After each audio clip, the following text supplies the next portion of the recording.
Hello everyone, welcome to my channel.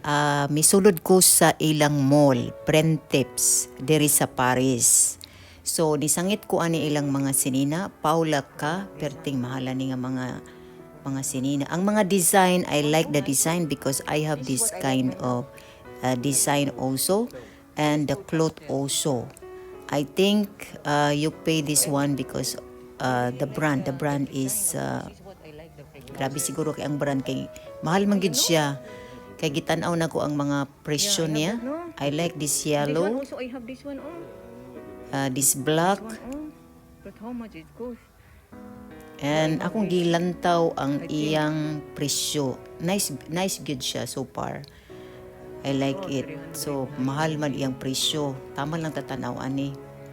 Pero so far na ako'y mga sinina nga inani.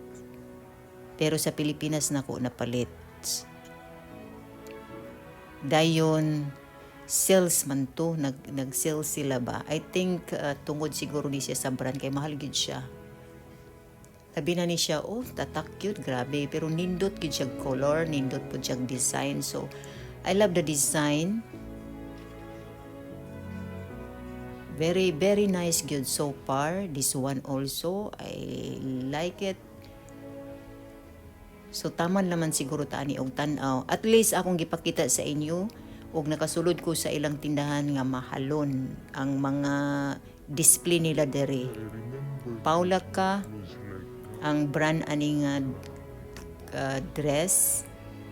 Dayon kining sa mannequin ganahan kay ko ani, I love this dress in the mannequin, only very expensive. This is the Paris mall nila, Printemps, mga mahalon ilang display. Tell in my next video. God bless everyone. I hope you like it. I just only show the store, their display. I have another video to show it to you, to put it in my channel.